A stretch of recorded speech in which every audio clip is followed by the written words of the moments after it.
Bolivia, Paraguay, Bolivia, Brasil, Perú, Ecuador, Perú, Brasil, etcétera. Es decir, era un ambiente que estaba altamente conflictuado en términos de relaciones interestatales. Los países centroamericanos, Costa Rica, ¿no? Costa Rica había adquirido 103 cajas de fusiles, 200 cajas de municiones, todo para el Perú. Tránsito para el material bélico. Naturalmente que Chile reclamó esa adquisición de fusiles y Guatemala no entregó esos fusiles al Perú, le devolvió parte del capital, pero esos fusiles los empleó en sus fuerzas de seguridad internas. Vamos bajando. Nicaragua era un país que sirvió de triangulación para la adquisición de armamento, particularmente para los barcos de guerra, ¿no? Chile estaba perfectamente enterado de aquello, ¿no? Y reclamó contra Nicaragua, pero que Nicaragua consolidó su posición a favor de los aliados. Los países de Sudamérica, bueno, Colombia y Panamá, lo que era Nueva Granada, de igual manera coadyuvaron a la adquisición de material bélico para el Perú.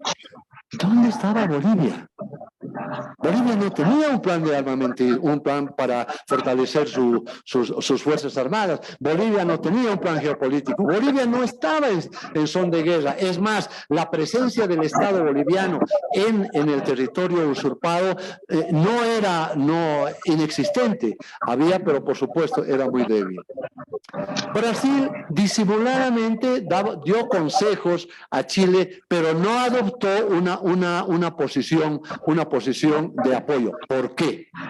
Porque Chile quiso muy hábilmente manejar la rivalidad argentino-brasilera en su favor. Y claro, tanto Argentina cuanto Brasil supieron calcular muy bien su posición. Eso le valió a la Argentina adueñarse de 1.000 kilómetros cuadrados de Chile, todo lo que es la Patagonia. Chile fracasó en el intento de explotar a su favor esa relación Chile-Brasil en contra de la Argentina, pero la Argentina siempre estuvo Yo creo que en el mundo que haya manifestado su apoyo a la política exterior de Chile con Bolivia en su problema marítimo. No, ni aún en La Haya no ha habido un solo estado estado en el mundo que apoye a Chile y lamentablemente Bolivia no explota aquello. ¿Cuál fue el rol geopolítico del Perú? 6 años antes, fíjense lo que pensaba Perú. Decía, lo que Bolivia debe hacer es dejar de perder el tiempo en negociaciones y debe adoptar otras medidas conducentes al objetivo, arreglando el asunto de tal manera que no sea Bolivia la que rompa las relaciones, sino que sea Chile que se vea obligado a hacerlo. La geopolítica, el pensamiento político, en esa época no había geopolítica como ciencia, ¿no? Nació mucho después, pero había pensamiento político, ¿ya? Entonces, el Perú quería ser el mediador entre Bolivia y Chile, inclusive llegando a la mediación armada. Este era el pensamiento del Perú. Y claro, lo expresó José Ribagüero, posterior presidente del Perú. Ya, fíjense, partamos del hecho de que los estados no tienen amigos, tienen intereses. Consecuentemente, la estrategia geopolítica, la maniobra geopolítica del Perú fueron las siguientes. Apoyo a Bolivia para controlar el precio del salitre. Le pidió a Bolivia que le dé concesiones para la explotación de salitre y guano en las costas bolivianas. Bolivia aceptó. Fue un gran error. Fue un error porque nos puso al frente de Chile. Evitar la alianza con Chile, evitar que Bolivia asuma el control de precios de la producción, particularmente en las guaneras de Toco. Y entonces su maniobra geopolítica del Perú estuvo en el marco de estos elementos. Conspiró con la Casa Gibbs de Londres. La Casa Gibbs de Londres entró en acuerdo con el Perú para conflictuar la labor ¿ya? de la sociedad de ferrocarriles de Antofagasta de Ferrocarriles de Chile. Ya, entonces la Casa Guivi y el Perú confabularon contra los empresarios chilenos, la CSFA de Chile, ¿no? La compañía de salitres Antofagasta, ¿ya? Y entonces la compañía chilena tuvo que recurrir, por supuesto, a Inglaterra, conflictuando aún más el tema. El 14 de febrero, el cónsul del Perú debería ser el mayor postor en el remate que tendría que hacer Bolivia.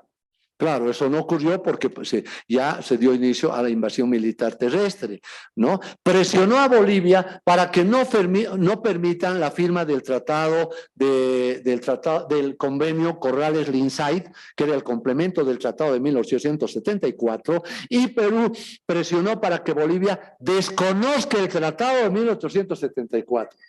Es decir, Perú manipulaba, nos manipulaba también, ¿no? Finalmente acudió, reiteró, a la firma del Tratado de Alianza. Les decía, sintomáticamente, el 6 de enero de 1873, Chile publica la Ley del Estanco que fracasó y un mes después, el 6 de febrero de 1873, firma el Tratado de Alianza con Bolivia. Un tanto desesperado, diría yo, ¿no? Arrendó las guaneras de Toco, las salitreras, la presión para ser el mediador entre Bolivia y Chile y, por supuesto, mantener la amistad con la Argentina. Era muy importante para el Perú mantener esa amistad. Vamos a ver qué pasó con el tratado de alianza. Entonces, el escenario geopolítico para el Perú estaba bastante conflictuado. Primero, una crisis económica.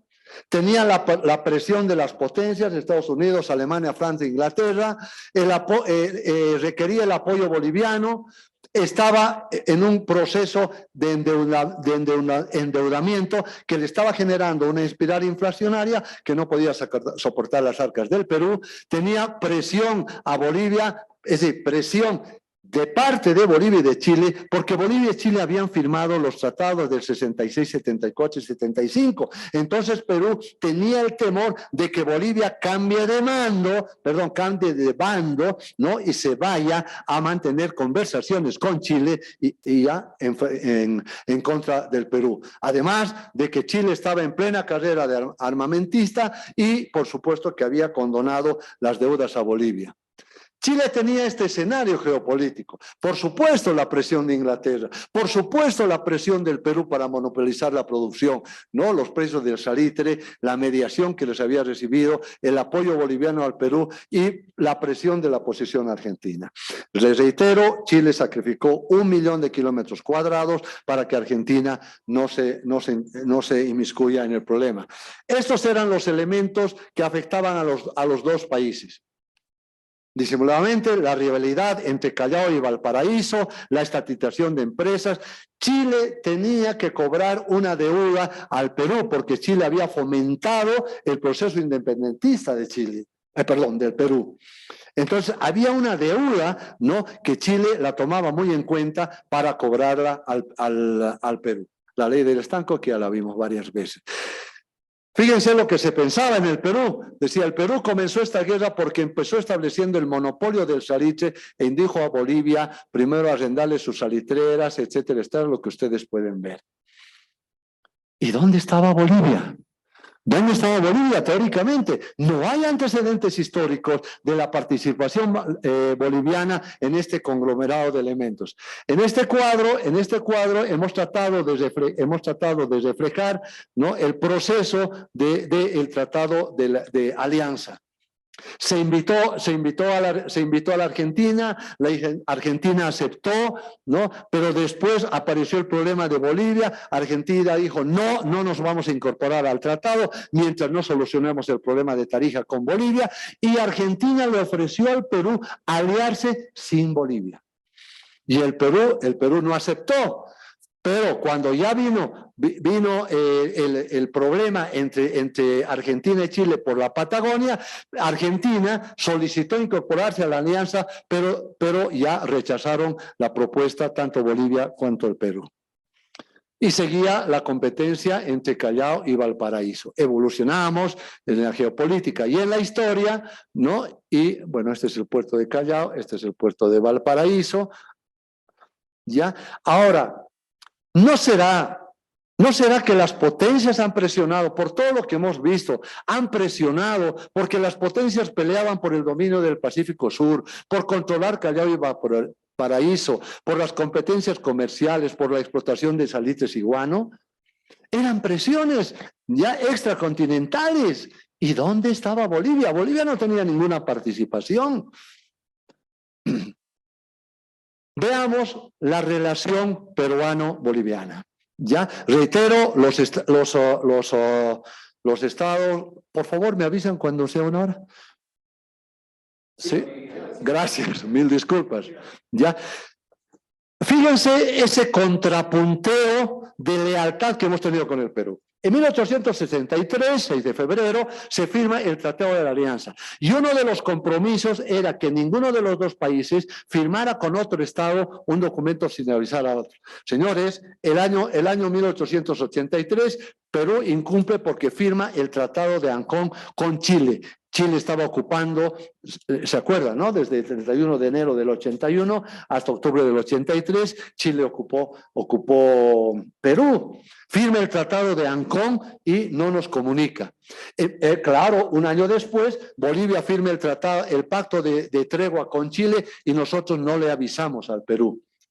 En 1895, el Perú firma el protocolo Billinghurst, el protocolo Billinghurst-La Torre con el Perú y no nos avisa. En 1895 nosotros firmamos tres protocolos con Chile, 18 de mayo, 28 de mayo de 1895, donde Chile se nos compromete a dar territorio y no le avisamos, ¿no? El protocolo Billinghurst-La Torre, Perú no nos avisa, nosotros firmamos en 1884 y no le avisamos al Perú.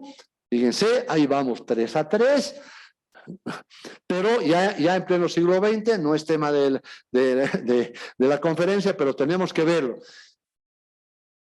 Chile y Perú se reúnen con el auspicio de Estados Unidos, ya en ese país. Bolivia solicita incorporarse, ¿y quién se niega? Perú. ¿Ya? En 1827, Francis Kellogg, el secretario de Estado de Estados Unidos, logra que Chile acepte cedernos Arica. Ya, cedernos Arica. ¿Quién se opone? Bueno, esos caballeros. En 1929, el protocolo de Lima, este es el tratado que realmente nos ha enclaustrado. No es el tratado de Lima el que nos enclaustró, sino el protocolo al tratado de Lima, que tenía un solo artículo y que decía: ninguno de los dos estados, Perú y Chile, deben ceder territorio a una tercera potencia sin autorización del otro. Desde esa vez estamos enclaustrados y Perú virtualmente nos traiciona. En 1950, las notas de 50, 1 de junio y 20 de junio, Chile dice, reconoce que nos van a dar, nos va a ceder territorio ya a cambio de agua dulce. ¿Quién se opone? El Perú. ¿Por qué? Decía, el Titicaca es de ambos. En 1974, la negociación de Pinochet, ustedes saben cómo termina. Chile dice, queremos solucionar el problema de Bolivia, no del Perú, ¿no? Pidió que la región de Arica sea tripartita, fracasa la negociación de Charaña por el Perú, el año 1976, el año 2006, la Agenda 13P entre Bachelet y Evo Morales fracasa de igual manera, paralelamente, el año 2018 y 2020. ¿Recuerdan ustedes? Aparecía en CNN cuando le preguntaban al presidente Castillo, usted dijo que Perú le iba a ceder territorio a Bolivia, ¿recuerdan? Y Castillo decía, no lo he dicho como presidente.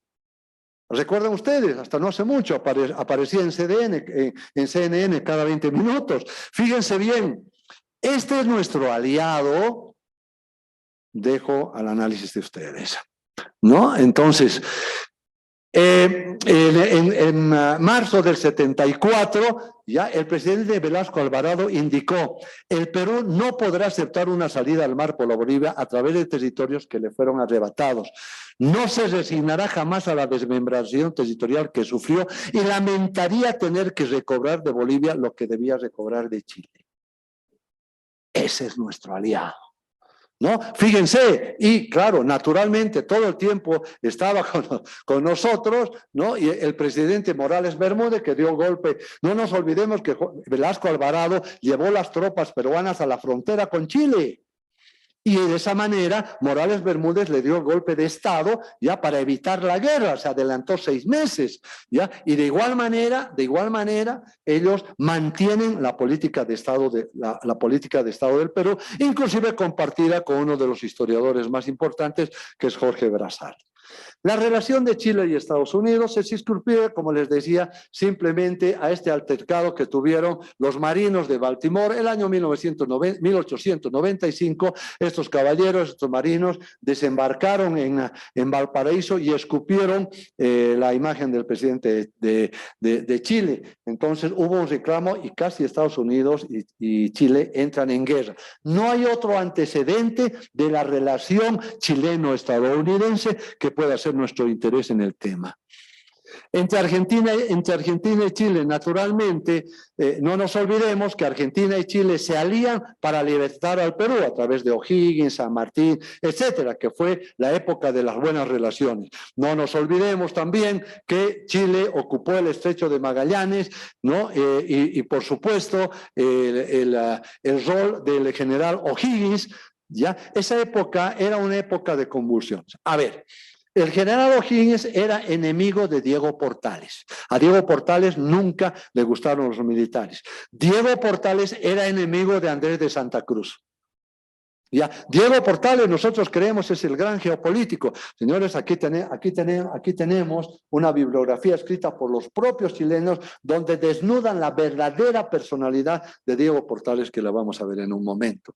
¿Ya? ¿Y qué pasó? La geopolítica de Chile. Fíjense, este era Chile en su nacimiento territorial. Pero claro, Chile sabía perfectamente cuál era de más valor, si la Patagonia o el territorio boliviano. ¿Y por qué tenía ese conocimiento? Porque Diego Portales era un comerciante, era un estudiante de cura, ¿ya? Era un seminarista, y su especialidad era la dosimasia. Ya, Diego Portales no tiene nada que ver con la invasión del Pacífico, pero dio los lineamientos geopolíticos para Chile. Y él conocía, la dosimasia es la especialidad para determinar el valor de los metales. ¿Dónde hizo su labor de seminarista Diego Portales? En Atacama. Por lo tanto, él conocía perfectamente Caracoles, conocía perfectamente Chuquicamata, etcétera. Y él, que fue un dictador inmoral, ya absolutamente inmoral, abandonó a una niña especial embarazada, la quiso hacer matar. Es una historia muy interesante, una triste historia de este famoso Diego Portales. Sin embargo, dio los lineamientos del pensamiento político de Chile, ¿no? Y entonces Chile prefirió ceder a la Argentina un millón de kilómetros cuadrados, con tal que la Argentina no participe en el problema entre Bolivia, Chile y Perú. Cuando estamos hablando de la geopolítica de Chile, indudablemente hablamos de ese listado que ya hemos mencionado. Chile sabía perfectamente el valor de los minerales del territorio boliviano. Chile tenía la presión de Inglaterra, ¿no? Y obviamente no podía dejar de lado. Chile tenía que justificar el armamento. ¿Por qué? Porque Chile nació pobre. Chile producía solamente madera y algo de alimentos, ¿no? Entonces había hecho un esfuerzo para fortalecerse bélicamente, sobre pretexto de que se venía una guerra con la Argentina que no se dio. Por lo tanto, tenía una necesidad de justificar su gasto en armamento. Estos otros elementos que ya los hemos visto, ¿no es cierto?, que contribuyeron a que Chile vaya visualizando un conflicto bélico. No los detallamos por cuestiones de tiempo. Chile tenía una geopolítica y nosotros creemos que el gran geopolítico es uno de los grandes geopolíticos es Pinochet. No, lo que hizo Pinochet fue una recopilación del pensamiento ya de los principales geopolíticos europeos, Schoeffer, Mackinder, etcétera, ¿no? Pero de todas maneras dio algunos lineamientos. Este es el caballero Diego Portales y Palazuelos, el que dio los lineamientos para la consolidación del Estado chileno. Estos eran estos puntos que ustedes ven, son los principios que Diego Portales decía debe tener un Estado para ser un Estado desarrollado. Nobleza obliga, tenía algo de razón, y allí es donde se consolida el hecho por la razón o la fuerza. Y las 18 matanzas que Chile tuvo a su población. Entre paréntesis, Chile rinde homenaje a los mártires bolivianos ya del sindicalismo. El 27 de diciembre de 1807 se desarrolló la matanza de Iquique. Todos los mineros bolivianos que se quedaron a la guerra, ¿no?, hicieron una huelga. Pedían dos cosas. Primero, que les liberen el consumo de la tienda de las minas y que instalen una escuela, querían aprender a leer. Todos los mineros chilenos, peruanos y bolivianos bajan a Iquique, se alojan en la escuela Santa María de Iquique, todavía existente, y ese día, el 27 de diciembre, Chile los masacra. Se cree que han muerto más de 3.500 bolivianos, y Bolivia nunca se acuerda de ello. Chile les rinde homenaje todos los años. Es más, la presidenta Bachelet les hizo un monumento en Santiago. Chile masacró a su población en 18 oportunidades. Vean ustedes en Google, masacres en Chile en 18 oportunidades, por la razón o la fuerza. Diego Portales dejó como herencia que nunca Chile debía permitir que se consolide la Confederación Perú-Boliviana. Ahora, si vemos desde el punto de vista de la geopolítica clásica, Chile tenía definida su marcha hacia el norte, o sea, la geopolítica antigua, ¿no? Ya, el control del Pacífico Sur, la proyección hacia el Perú, el control de los recursos naturales de Bolivia y, por supuesto, la explotación del apoyo inglés y el espacio vital. Si enfocamos el análisis desde el punto de vista de la geopolítica crítica, entonces vamos a ver una proyección económica de Chile. Y no nos olvidemos aquí los productos farmacéuticos, ¿no? De Chile, es dueño de la Coca-Cola, en Brasil, en Argentina, etcétera. Chile ha proyectado su poder y lo hace en forma permanente. Chile tiene una política exterior absolutamente agresiva, que nosotros la compararíamos con una parte de una guerra irrestricta. Donde puede, Chile nos bloquea. En todos los organismos nacionales. Es decir, estaríamos en el marco de una guerra irrestricta, pero si nosotros decimos estamos en guerra irrestricta, probablemente se rían de nosotros, pero habría que analizar bien en qué consiste la guerra irrestricta y van ustedes a ver que sí estamos en una guerra irrestricta. Y por supuesto, una política permanente de Chile, la neutralización a Bolivia, el equilibrio con la Argentina y el Perú y la proyección bioceánica. Bien, ya hemos pasado el Ecuador de la exposición. Señores, Chile nos agredió 250 veces. Chile aplicó 126 estrategias, ¿ya? Desde la época de los incas hasta el año 2002 se dieron 4.600 eventos relacionados con el mar. Pero en esta última época, Chile aplicó 126 estrategias con nosotros. Les decía, Chile nos agredió 250 oportunidades. Nosotros publicamos este libro, las 250. Con fechas, con bibliografía. Tuvimos el honor de que el presidente presente nuestro libro en el Palacio. Por favor, no hago yo política partidista, pero presentamos este libro en la noche y al día siguiente la Cancillería chilena hizo un reclamo a Bolivia por la publicación de este texto. ¿No? Y dijeron el general Alcázar, tiene que demostrar una a una. Y al día siguiente tuvimos una exposición de todo un día para explicar en el lugar que corresponde, una a una, las 250 agresiones, y nunca más hubo un reclamo chileno.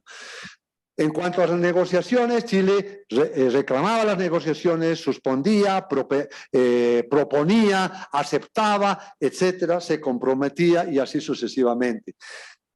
En el ámbito diplomático, les reitero, 134 agresiones diplomáticas. De esas 134 agresiones diplomáticas, ya se nos burlaron en 92 oportunidades. Pero la burla en el sentido semántico de la palabra, ¿no? Nos convocaban a reuniones, no iban, decían ya para mañana, suspendían, etcétera. Burlas vergonzosas que Chile tuvo para con nosotros, ¿no? Estas son las agresiones, perdón, aquí tenemos, este es el, sí, ¿no? Este es el número de agresión, esta es la fecha, ¿no? Absolutamente detalladas, las 134 agresiones. Tenemos las propuestas de los presidentes. 25 presidentes analizaron la posibilidad de solucionar el problema con Bolivia. Nosotros tuvimos 69 oportunidades ya para negociar el problema. Miren, el problema, teníamos 20 escenarios antes de 1904 y 49 escenarios después de 1904.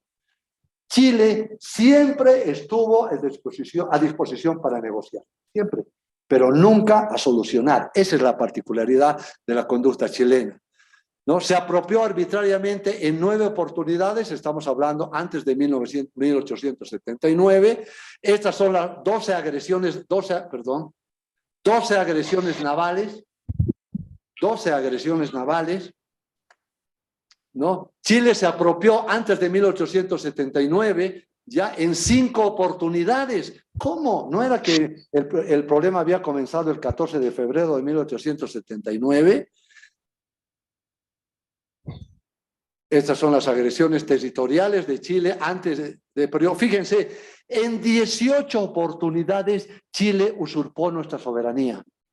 Y nosotros no decimos nada, nosotros no escribimos nada al respecto, ¿no? Y seguimos afirmando que el problema es desde 1879. Señores, estrategia de acercamiento. Chile aceptó la deuda, Chile aceptó que Bolivia era propietario de las costas, luego negó, se retractó, siempre jugaron con nosotros. Las estrategias de invasión militar, empresarial, pacífica, ya. Reconocimiento del problema pendiente, no vamos a entrar en detalle, ya estamos de bajada. Nosotros los bolivianos creemos que Chile solamente nos agredió militarmente en 2 oportunidades, en la época de la Confederación y en la invasión del 14 de febrero, perdón, del 7 de enero de 1879. ¿Saben cuántas veces utilizó Chile el poder militar contra nosotros? 30 veces. Bueno, ahora son 31. Porque militarizó la semana pasada la frontera, ¿verdad? Militarizó 31 veces. ¿Y dónde estaba Bolivia? ¿No es cierto? Se atribuyó el derecho de tener naves extranjeras, ¿no? Aplicó estrategias radicales con nosotros, nos amenazaba cuando quería, ponía tropas en diciembre de 1920, puso 10.000 soldados en la frontera, ¿no? En la revolución de 1952 puso tropas en la frontera, en 1884, el 14 de abril para la firma del pacto de tregua, ¿no? Entre Bolivia y Chile, puso 10.000 soldados en la frontera. No se hace problema en poner gente contra nosotros, ¿no? En el ámbito económico, todos nosotros conocemos la influencia. Por supuesto, las 12 agresiones que ya mantuvimos, que ya expusimos, ¿no? Chile nos propuso aliarnos contra el Perú en 14 oportunidades. Siempre le negamos. De esas 14, 8 fueron antes de 1879. No, se nos burló 92 veces. Señores, lo que les decía, ya en abril de 1864, España ocupó las Islas Chinchas en el Perú. Lo que les decía, estas son las Islas Chinchas, este es el Perú. España ocupó esto. ¿Por qué? Guano. Entonces los cuatro países, perdón, Chile, Perú, Bolivia y Ecuador, y enfrentamos una guerra contra España. O sea, nosotros fuimos aliados en 1865, Melgarejo a la cabeza, ¿no? El que dijo, por 1 pulgada de territorio no nos vamos a pelear con los chilenos. Todo ese proceso llevó a que Chile nos agradezca, pero lamentablemente este caballero no aprovechó la oportunidad. Vamos terminando. Chile se nos acercó únicamente cuando nos necesitaba. Yo la llamo los intereses de Chile. Chile cuando necesitó en 1950, 1926, 1975 nos ofrecía cielo y tierra. En 1961 nos ofreció devolvernos el mar. ¿Por qué? Porque tenía previsto desviar las aguas del río Lauca el 14 de abril de 1962. ¿No? Entonces, cuando Chile tiene presión, nos ofrece todo. Y cuando no tiene presión, lo de siempre, soberbia, imposición y abuso. Señores, Chile habló de su interés en las aguas dulces de Bolivia en 27 oportunidades. ¿Cómo es posible que nosotros sigamos separando agua dulce de agua salada? Sabiendo que Chile expresó nuestras oportunidades, su interés, a Chile le interesa el agua. ¿Por qué? Porque Chile, si ustedes han escuchado, los invito a investigar el tema de la huella hídrica, el estrés hídrico y la tensión hídrica. Son elementos muy importantes, pueden verlos ustedes en internet. Ya, inclusive en la negociación de Charaña, Chile pidió aguas dulces y a los bolivianos no nos comunicó el general Banzer. No nos dijo nada, no supimos aquello. La geopolítica de Bolivia en el periodo. Fíjense, permítame, este cuadro refleja lo que debíamos hacer para tener un criterio geopolítico como Estado. Pero nosotros ni idea, hasta ahora, mucho menos del ámbito geopolítico. Estudios de geoestrategia, etcétera, no lo tenemos. Este cuadro que ustedes van a ver a continuación, ¿ya? Bueno, el escenario geopolítico de Bolivia caracterizaba también, se caracterizaba por los elementos que hacían al escenario geopolítico entre Perú y Chile. No nos olvidemos que el Perú había consolidado el cobro de un impuesto de 14 centavos. Bolivia había fracasado con un impuesto de 3 centavos. Ya en 1873 habíamos fracasado con un impuesto de 3 centavos, ¿no es cierto? Chile sometía a Bolivia a lo que ellos llaman la política boliviana, el tema de la confederación y por supuesto la presencia de... Todo el mundo dice, Bolivia se olvidó de sus costas. No, nosotros teníamos presencia del Estado, ¿no? Muy poca, pero la teníamos. Este cuadro refleja la evolución de la conducta de Bolivia geopolíticamente, la Confederación Boliviana. Pero aquí permítame destacar el año 1863, con el que ha sido el primer pensador geopolítico de Bolivia, Julio Méndez. Julio Méndez fue exilado por Melgarejo, se fue a Europa y estudió arte militar. Es por eso que Julio Méndez, este otro es Jaime Mendoza, pero ya es en el siglo XX, ¿no? Aquí está Melgarejo, el gran traidor, ¿no? Arce, Frías, Vallivian, que pidió los barcos, le negaron, finalmente llegó la invasión. Pero el pensamiento de Julio, este es Linares, el suegro del jefe del sistema de espionaje de Chile en Bolivia. Imagínense, ¿no? Esta fue la relación geopolítica que nosotros tuvimos en términos del guano, el saliche y la minería. La minería, hasta 1841 la explotación era artesanal, pero después ya pasó a ser industrial y bueno, obviamente se desarrolló la guerra. Y cuando se desarrolló la guerra, Julio Méndez planificó la estrategia militar ya para la guerra y les dijo a los presidentes, señores, tenemos que esperarlos a los chilenos en la cordillera. y no le hicieron caso. Él escribió a los líderes peruanos, bolivianos, sobre la estrategia que él creía debíamos emplear. Vamos ya en la parte final. La pregunta, ¿hay solución en el conflicto? ¿Hay solución en el conflicto después de la Haya, después de este proceso histórico, después de tantos fracasos? Quien les habla dice que sí y propone lo siguiente.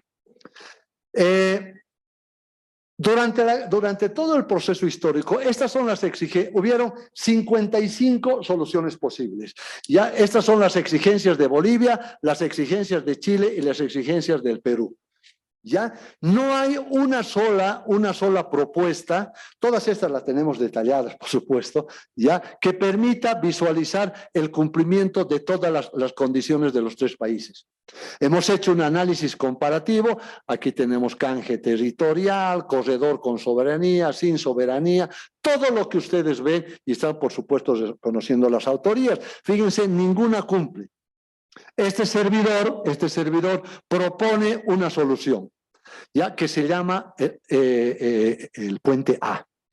¿Ya? ¿Y en qué consiste? Señores, es por la forma del puente A. Nada que ver con el apellido, por favor. Alguna vez me gozaron. No. Fíjense, esquemáticamente, tenemos el Océano Pacífico, el territorio chileno, Bolivia y el territorio que fue del Perú. Ya el territorio que fue del Perú, Arica e Iquique. Lo que proponemos es que, como el Perú nunca va a aceptar que nos cedan territorio, ya que fue de su soberanía, le pedimos a Chile que nos ceda un corredor al sur de este territorio. Un corredor soberano. Pero ahí viene la pregunta, ¿entonces a Chile le vamos a dividir en dos? No. ¿Por qué?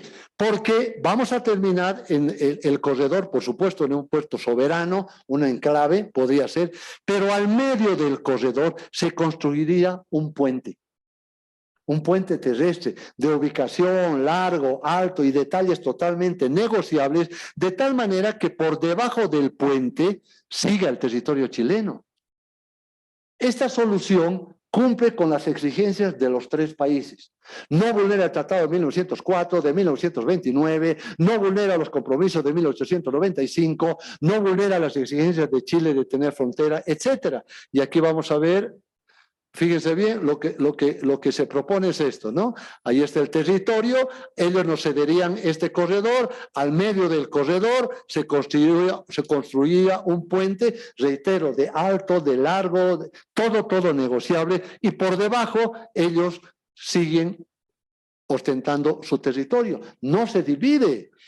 Esta propuesta ha sido presentada al presidente Evo Morales, al vicepresidente, a todo el mundo, a todos, inclusive recibió comentarios favorables por algunos amigos historiadores en Chile. En el Perú tenemos nosotros un grupo de historiadores de las tres naciones y es una solución absolutamente viable, máxime si estamos viviendo el periodo post-Haya en el cual Chile no tiene ninguna obligación de negociar con nosotros. Es decir, cumplimos con esta solución, las exigencias de los tres países. Más o menos sería esto. Ups. ¿No? Este es el puente Shandú en la China, claro, es de 8 vías, ¿no? De 26 kilómetros. Será de una vía, de 2 vías, por lo menos, ¿no? Pero nos va a permitir llegar soberanamente al Pacífico, ¿ya? Y por supuesto, lo que les decía, por debajo sigue siendo territorio, porque, señores, va a ser muy difícil que nos devuelva, seamos realistas. A manera de conclusiones y pidiendo disculpas si es que me he excedido un poco en el tiempo, ustedes han visto que la hipótesis de que en las relaciones boliviano-chilenas Chile nunca gana, es Bolivia la que pierde. Nosotros le entregamos en bandeja la victoria a los chilenos. Y señores, tenemos una necesidad urgente de aplicar la historiología en nuestro acontecer histórico boliviano. Muchísimas gracias por su atención. Gracias.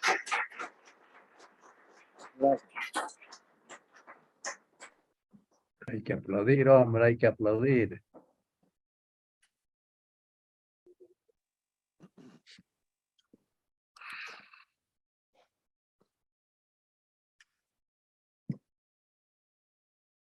continuando con el programa, se realizará la entrega de un certificado de agradecimiento. Perdón. Por eso, quisiera saber si alguien que está presente puede hacer una pregunta. Mi coronel, si es tan gentil, por favor.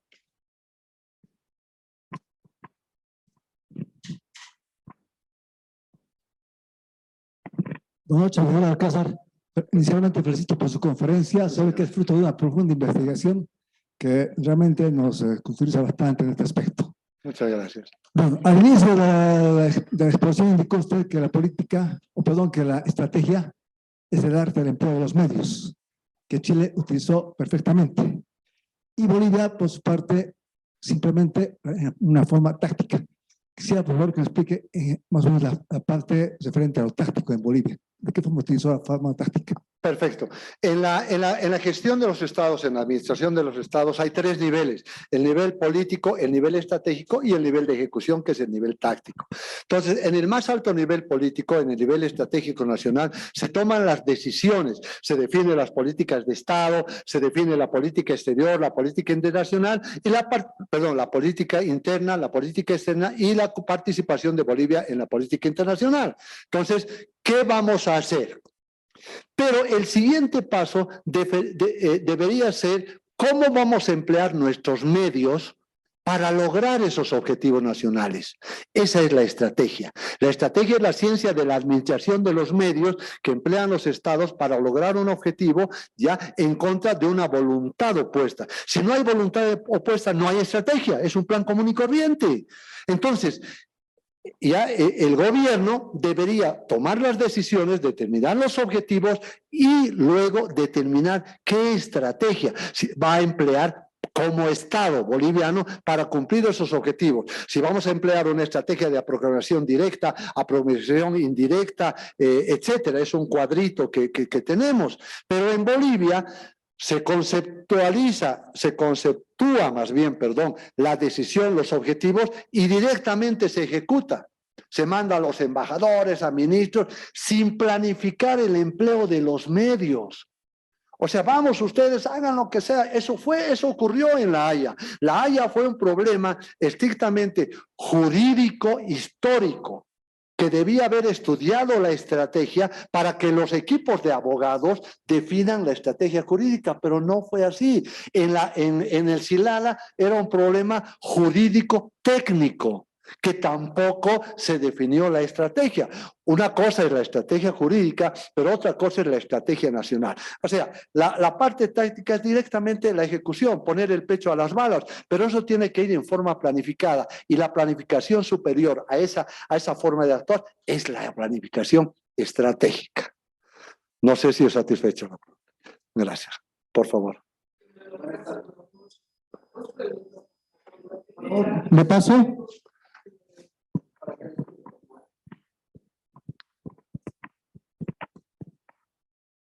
Gracias, muy gentil. La primera pregunta, por favor. Usted se refiere a aspectos geopolíticos o en realidad usted desarrolló 3 principios y dijo que en la geopolítica actual ya no se tomaba en cuenta el territorio a diferencia de los aspectos económicos o el análisis financiero económico. Entonces mi duda es el hecho de que se subsuma el territorio, si esa es una ventaja o no para nuestro país, o sea, desde la concepción teórica, ¿no? Si, desplazar el territorio. Y la segunda, si por favor podría describir, podría argumentar la número 31, es decir, la agresión 31 que se dio hace la semana pasada en torno al desplazamiento de las tropas chilenas hacia la frontera. Si por favor nos podría ampliar los argumentos jurídicos, teóricos. Muchísimas gracias. Claro que gracias. sí. En primer lugar, agradecer la presencia de una intelectual de alta talla de nuestro país. Muchísimas gracias por venir a escucharme. Es un honor para el que habla. Primero, el concepto de geopolítica, si no he entendido mal, el concepto de la geopolítica, crítica, términos de la progresión del poder. Es un elemento que Bolivia tendría que analizarlo, pero no a la luz de una reacción eminentemente hormonal como nosotros estamos acostumbrados a realizar. Nosotros hemos definido nuestra conducta en la política internacional y particularmente en la política exterior a partir de reacciones hormonales de los presidentes, digamos la verdad. Nosotros tenemos que definir, estructurar políticas públicas que guarden una relación con unos objetivos, pero objetivos definidos. Esta tarde, en una entrevista en Radio Panamericana, nos preguntaba si nosotros podríamos definir una línea geopolítica establecida. Yo digo, sí lo podemos hacer, pero tiene que derivar de un proceso de construcciones, de construcciones, evaluaciones históricas que nos permita deducir cuál va a ser la geopolítica boliviana. No puede ser que la geopolítica boliviana emerja de una conducta reactiva de los gobernantes de turno o de una conducta eminentemente coyuntural. Creo que tiene que ser un proceso y en eso yo criticaba a Diremar porque me parece que esa institución en este momento debía estar dirigiendo la resiliencia de la moral boliviana a partir de los fracasos que hemos tenido en La Haya. Entonces creo que, reitero, la geopolítica boliviana tiene que ser derivada de un proceso de construcción de pensamiento geopolítico boliviano que conglomere el pensamiento del Estado cuanto de la sociedad civil en procura de objetivos bien definidos. Segundo, el tema que ocurrió la semana pasada, la agresión 31. Indudablemente no vamos a justificar de ninguna manera los errores que tenemos como ciudadanos bolivianos, el proceso de invasión pacífica que se está dando de ciudadanos bolivianos a Chile, todo ese escenario que no podemos negarlo.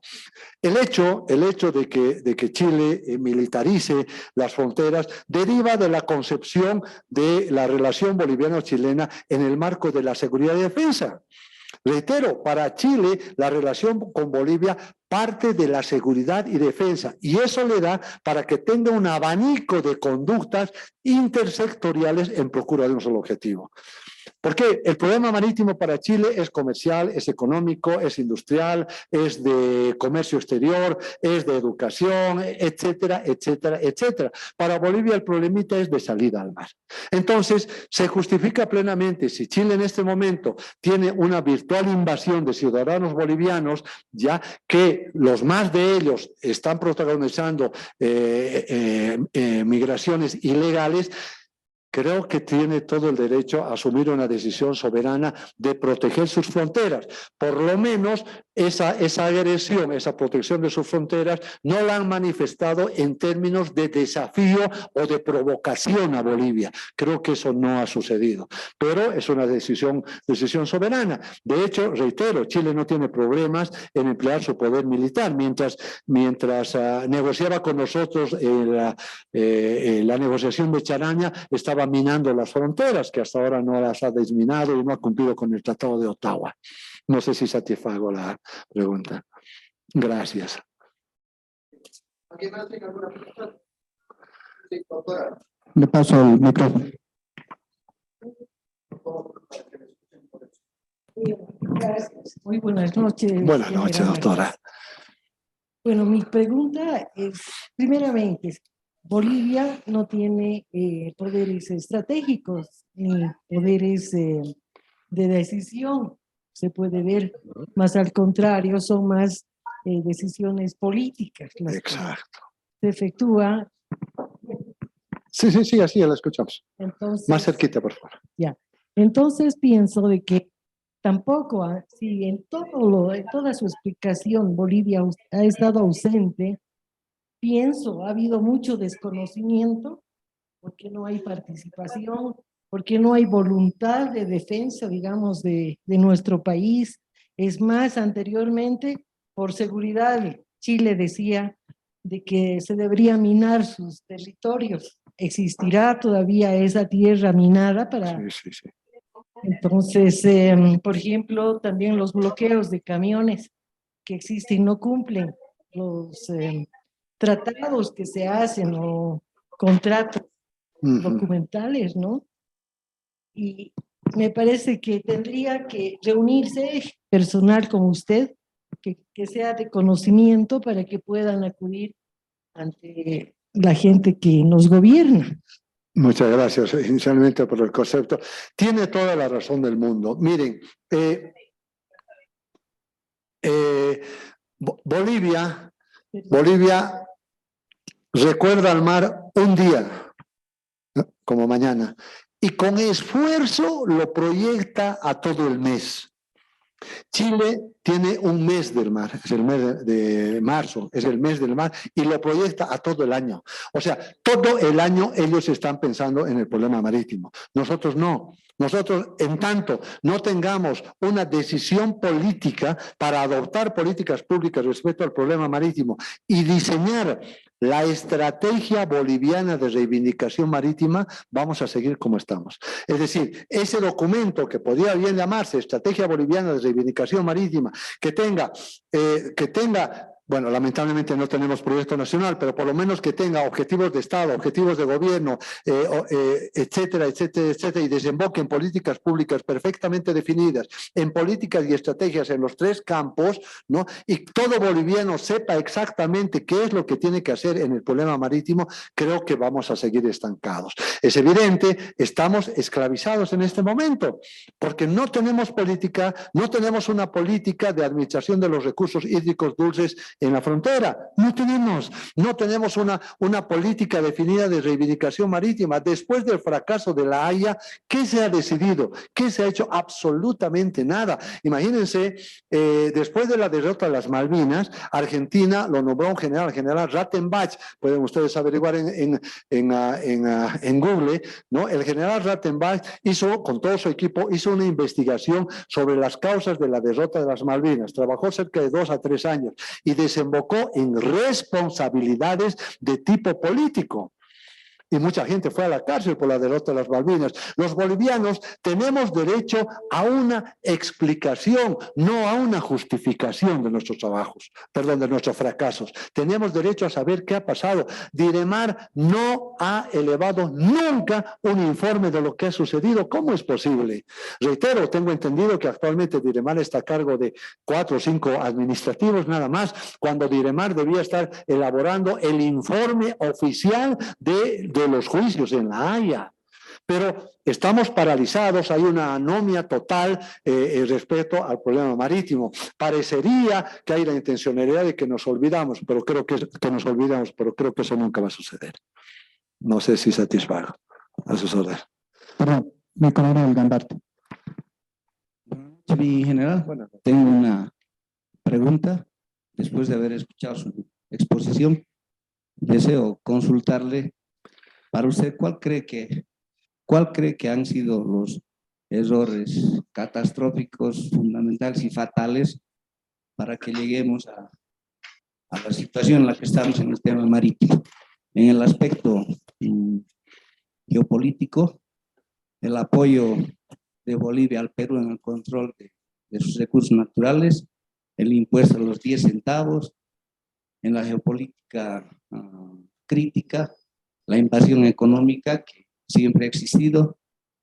En el aspecto diplomático, los tratados de los años del 41 al 79, que han sido la mayoría impuestos. Sí, exacto.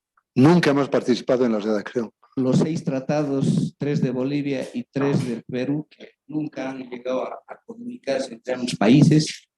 Y en el aspecto militar, los errores estratégico nacional, militar y operativo. ¿Cuáles creen en esos 3 aspectos han sido los errores fundamentales para que estemos en esta situación? Muchísimas gracias. Permítame. Asimismo, mi general, quiero decirle que no comparto con su propuesta del puente, sabiendo el pensamiento geopolítico chileno.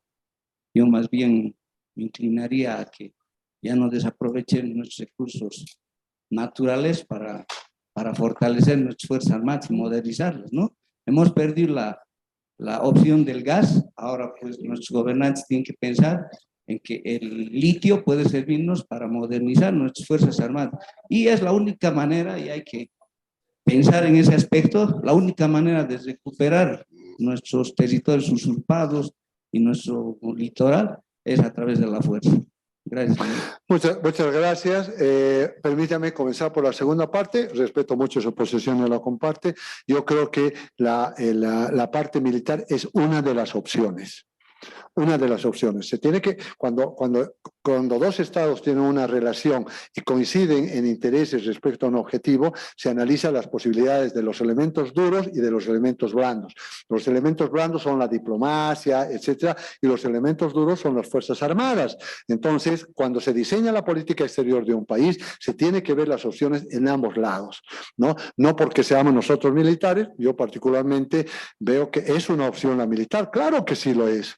Para eso tendríamos que tener un potenciamiento que revierta esa relación de 40-1, esa relación asimétrica que tenemos. ¿Por qué no? ¿Por qué no? Por supuesto, el potenciamiento de nuestras Fuerzas Armadas es una condición sine qua non para la consolidación de nuestro Estado en términos de sus derechos y sus objetivos. Claro que sí, debemos potenciar nuestras Fuerzas Armadas, pero yo no considero que sea la única solución. De hecho, lo que propongo es una otra opción más. Naturalmente, hay cientos de bolivianos que dicen, ¡no! Nosotros tenemos que hacer que nos devuelvan nuestro territorio. Usted simplemente está pidiendo un corredor. Y sí, es mi derecho democrático de proponer una propuesta más allá de que la compartan o no. ¿No es cierto? Y segundo, la primera parte, permítame contestarle a través de una anécdota, ¿no? Cuando salió en octubre de 2000, ¿no? Cuando salió el fallo de la Corte respecto al problema marítimo, un amigo de un periódico me invitó a escribir un artículo para que por favor detalle unas 3 causas por las cuales habríamos perdido el problema marítimo. Y claro, con mucho gusto comencé a escribir y claro, llegué no solamente a 3 causas, llegué a 170 causas. Ya 170 causas por las cuales perdimos en La Haya, detalladas una por una, detalladas por los diferentes componentes de la gestión de un Estado, desde el ámbito político, desde el ámbito militar, desde el ámbito económico, desde el ámbito sociocultural, desde el ámbito de la planificación estratégica, etcétera, etcétera. Pero de tal manera que si usted gusta que le dé un detalle, tendría que detallarle los 150. Naturalmente que hay elementos que han destacado mucho más. Y para mí el principal elemento de estos 170 causas es la carencia de planificación estratégica nacional. Para mí ese es el principal elemento por los cuales vamos de tumbo en tumbo. No tener un proyecto nacional nos lleva a actuar solamente con políticas de gobierno. No tenemos objetivos nacionales permanentes, no lo tenemos. Es decir, no sabemos cuál es el rumbo de Bolivia como Estado. Nos manejamos solamente como gobierno. Y reitero, para mí ese sería el motivo principal. Naturalmente, si usted desea que tenga la opinión en el ámbito militar, claro, la debilidad de nuestras Fuerzas Armadas. ¿Usted cree que Chile nos hablaría como nos habla si nosotros tuviéramos unas Fuerzas Armadas iguales o mayores que ellos? Naturalmente que no. Por supuesto que el potenciamiento de las Fuerzas Armadas debe ser una condición importante. ¿Por qué Estados Unidos es como es? ¿Por qué todos los países son como son? Porque detrás de la diplomacia está el mazo. Y eso no podemos negarlo. Eso es parte de la geopolítica crítica actualmente. No sé si satisfago su pregunta. No, está bien a la orden.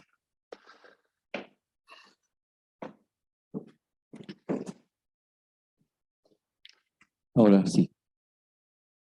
Después de haber concluido con las preguntas y respuestas de la presente disertación,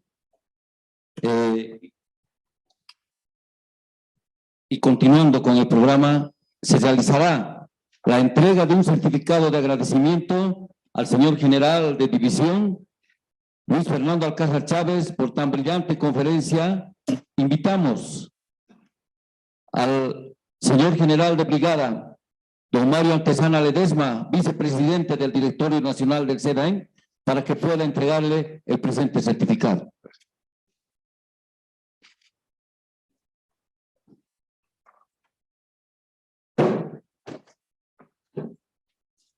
Sí. señor general Luis Fernando Alcázar Chávez, en nombre del Centro Diplomado de Altos Estudios Nacionales, quiero inicialmente agradecerle y felicitarlo por la brillante exposición.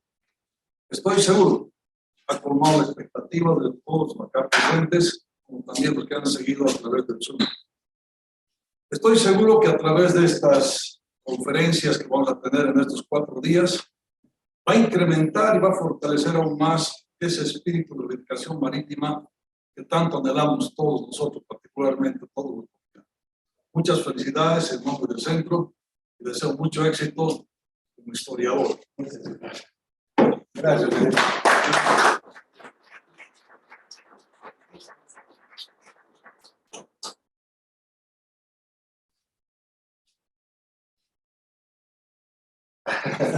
Gracias, muy buenas noches. Muchas gracias. Gracias, mi general Alcázar, por la tan brillante participación. Le invitamos, pues, a hacer uso del micrófono para dar sus palabras de despedida, por favor. Muchísimas gracias. Realmente agradezco profundamente en forma inicial la presencia de todos ustedes. Es un honor para que ustedes lo escuchen.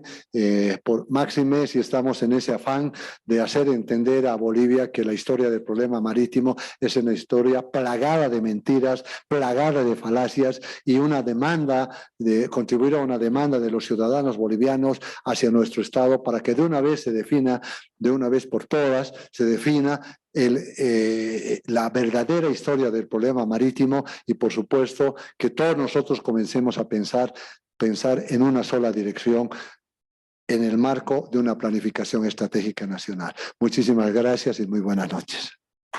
Gracias. Ya en el epílogo del presente acto, el Directorio Nacional del Ciclo de Diplomados en Altos Estudios Nacionales agradece a cada uno de ustedes por su asistencia.